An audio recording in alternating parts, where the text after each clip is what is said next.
nitwa Nishimwe Sabrina, nkaba mfite imyaka 21. Nishimwe Sabrina, u Rwanda ku itariki ya 7 ruzibuka ku nshuro 25 Jenoside yakorewe Abatutsi ibaye. Ibyo byose bari utaravuka, ariko nashaka kumenya wowe wabimenye ute byabaye mu Rwanda? Yego, tubimenya mu buryo bwinshi, nabimenya mu buryo bwinshi. Twatangiye ari mu ishuri twiga history, twiga amateka y'u Rwanda. Dufite ababyeyi babibayemo bagenda babituganirizaho. Dufite inkoranyambuga nyinshi zerekana amateka yabaye mu Rwanda, so ni gutyo twabimenye. Hanyuma kuri wowe ubona muri iki gihe, muri uyu mwaka, hanini insanganyamatsiko yibanda ku ruhare rw'urubyiruko, urubyiruko rwakora kugira ngo ibyabaye mu Rwanda bitongera kuba, ubona uruhare rw'urubyiruko ari uruhe? Uruhare rw'urubyiruko ni runini, kubera ko ubona ko no mu gihe cya Jenoside ari bo bagize uruhare runini kugira ngo ibe. So ndumva uruhare rw'urubyiruko ari uko babanza bakamenya amateka, bakamenya icyabiteye, bakabyirinda, bagakorana, bagafatanya kugira ngo ubake u Rwanda rwasenyutse muri 1994. Murakoze cyane, nitwa Adia Akabibi. Ufite imyaka ingahe? Mfite imyaka 20. Muri uyu mwaka u Rwanda ruribuka imyaka 25 Jenoside yakorewe Abatutsi ibaye. Bivuze ko Jenoside yabaye utaravuka, imyaka 5 nyuma yayo. Hari icyo wabuze, ni gute wamenye Jenoside? Murakoze cyane. Jenoside nuko muzi ni icyaha ndengakamere cyabaye.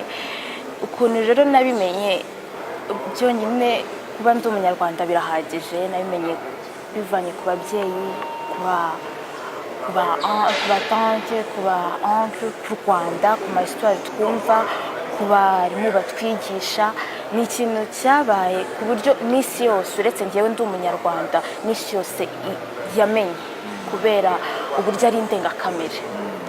None iyo usubije amaso inyuma, ukurikije amateka wagiye wumva, ubona u Rwanda rwarageze ku ntego y'uko rwagerageza kwiyubaka, nubwo kwibagirwa byiza, ariko ugakomeza igihugu kikabaho nubwo amateka mabi yakibaye?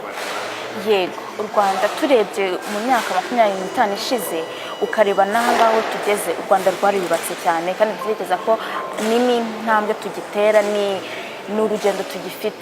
Rero ntekereza ko twagiriwe ubuntu bwo kugira guverinoma cyangwa abayobozi bitaye ku Rwanda cyangwa bumva ibyabaye neza, buryo babifitiye urukundo rwo kurugeza kure. Ntekereza rero ko natwe nk'abajene tugomba gufatira urugero kuri bo, kugira ngo ibyo bubatse, ibyo batangiye tutabisubiza inyuma, ahubwo kugira ngo tubisubize inyuma, tugende tubiteza imbere, dukurikize uwo murongo ndetse n'urwo rugendo rwatangiye, kugira ngo tuzagire u Rwanda twifuza. Kuri wowe ubona intandaro y'ibyo bibazo ari iki?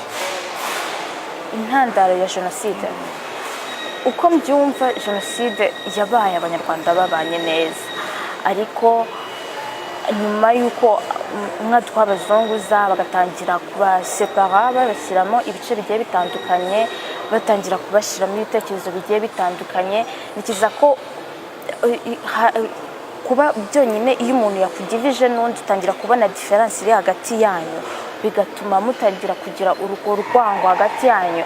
Numva ko nanasomye ko mbere y'uko Jenoside iba, byahereye inyuma, batangiye kuva kera babigambira, babipanga, bigeraho buri wese none hatangiye kubibona, nibwo byagaragaye, ariko byahereye inyuma babigambira, babipanga. Hanyuma akenshi na kenshi iyo habaye amakimbirane cyangwa ibibazo, urubyiruko nirwo rukoreshwa cyane n'abanyapolitike. Nko muri iki gihe urubyiruko rushya rw'u Rwanda, mwebwe mwavutse nyuma ya Jenoside, mubona uruhare rwabo ari uruhe kugira ngo mutazongera gukoreshwa, cyangwa se batazongera gukoreshwa kugira ngo bakore amahano nk'ayo bakoze? Uruhare rwa mbere ni ukwiga, kumanza kumenya mbere na mbere, kumva muri twebwe ko tugomba kumenya Jenoside yabaye uko byagenze. Nitwumve ngo ntibitureba, nitwumva ngo ntibitureba, nta handi tudashaka